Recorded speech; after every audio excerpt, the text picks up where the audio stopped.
Jungle.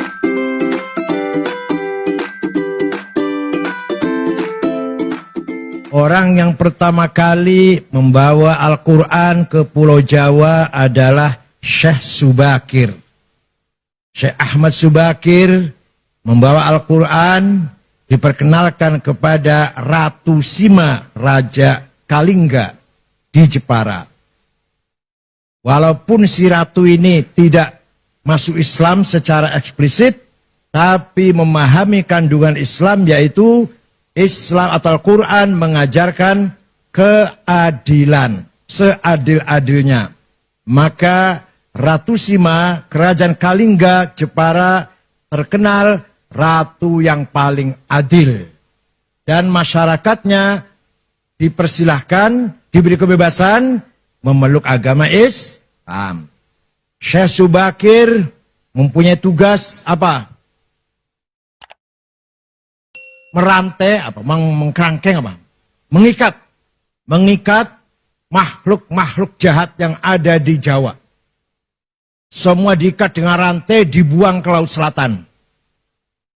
Kecuali dua makhluk yang tidak mengganggu Islam. Gak mau dibuang ke Laut Selatan, yaitu Sang Hyang Semar dan Sang Hyang Togog. Dalam Nusantara bisa cerita begini, Beb. Karena beliau makhluk sangat bagus, walaupun tidak masuk Islam, tapi tidak memusuhi agama Islam. Ulama kedua yang bawa agama Islam terkenal adalah Syekh Ri'asuddin An-Nisaburi, yang terkenal dengan Mbah Wasil. Beliau membawa kitab Al-Asrar, kitab rahasia. Diajarkan kepada Raja Jayakatwang, Joyoboyo, Raja Kediri Doho Kediri. Maka terkenal dengan ramalan Joyoboyo, itu sebenarnya terjemahan dari Kitabul Asrar, kitab rahasia-rahasia. Yang dibawa oleh Mbah Wasil, kuburannya di belakang Masjid Setono Gedong, Kota Kediri. Kalau Syekh Subakir ada yang bilang kuburannya di Gunung Magelang, Gunung apa? Tidar. Ada yang bilang di mana-mana. Yang benar, yang presentasinya paling benar, di Goa, di Sulawesi Selatan. Mbah Subakir wafat di situ. Setelah itu barulah datang para da'i-da'i. Pertama kali ada pesantren di Jawa Barat tahun 1410 adalah Syekh Hasanuddin dari Cina. Atau terkenal dengan Syekh Kuro. Kuro itu Qori yang mengajar Al-Quran di desa Rengas Dengklok, Kerawang. Punya murid. Salah satu muridnya namanya Subang Larang. Anaknya Ki Gede Tapa, kepala bandar pelabuhan Cirebon. Ki Gede Tapa itu bukan dari Solo Tigo loh, dari Cirebon. Nah, Subang Larang ini Pak Hanif kutilang. Kuning, tinggi, langsing. Sulit carinya nih. Kalau kebalikannya banyak, kebalikannya. Kebalikannya kuning, kebalikannya tinggi, kebalikannya langsing itu gak banyak itu. Tapi yang kutilang, aduh sulit carinya. Nah, suatu ketika Raja Siliwangi beragama Buddha dengar ada agama Islam, agama baru, berangkat dari Bogor ke utara, saya bunuh itu, kiai itu.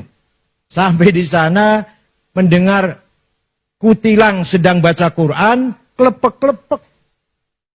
Langsung lamar untuk saya saja kiai, silakan tapi kamu harus masuk Islam. Udah masuk Islam gampang. Ada mas kawinnya apa? Lintang kerti, tasbih maksudnya. Udah saya cari di pasar gampang mau berapa biji. Nggak ada di sini. Adanya di Arab gampang saya mabur ke sana. Keluar dari rumahnya kiai, dia siap-siap terbang. Hong, macet. Biasanya terbang biasanya. 2 kali, hong, nggak bisa terbang. Hong, gagal. Kata Syekh Kuro sambil ketawa ngekek-ngekek barangkali. Kalau kamu mau terbang, baca Bismillahirrahmanirrahim, baru hong. Hongnya tetap dibaca. Bismillah dulu. Ringkas cerita terbang, tidak lama datang bawa tasbih. Terjadi perkawinan antara Raja Pajajaran yang beragama Buddha masuk Islam, Prabu Siliwangi dengan Subang Larang. Tapi beliau Islamnya kurang betul-betul Islam, karena hanya ingin kawin kutilang saja itu. tapi akan punya anak. Pertama namanya Syekh Rahmatullah atau Sunan Rahmat Suci yang kuburannya di Gunung Godog, Garut. Yang kedua Syekh Somadullah yang terkenal dengan Ki Kuwu Sangkan. Yang ketiga perempuan namanya Rara Santang, dinikah oleh Habib namanya Said Abdullah Admat Khan. Nanti punya anak Syarif Hidayatullah Sunan Gunung Jati. Nih dongeng kayak gini harus apa santri ini. Jadi bubarlah kerajaan Pajajaran setelah Prabu Kian Santang Sen Rahmatullah alias Ki Galantrang alias Ki Setra alias Maung Keling alias Maung Lodaya. Oh banyak sekali aliasnya itu. Menguasai kerajaan Pajajaran, semua masuk Islam kecuali Patih Pucukumun dengan suku Baduy di Malimping tetap agamanya Sunda Wiwitan atau Karuhunan yang menyembah Batara. Sang Batara. Itulah ulama mulai menyebarkan agama Islam di Pulau Jawa ini. Dari Rengas Dengklok, Syekh Hasanuddin Syekh Kuro melahirkan beberapa santri ahli baca Al-Qur'an. Audio Jungle.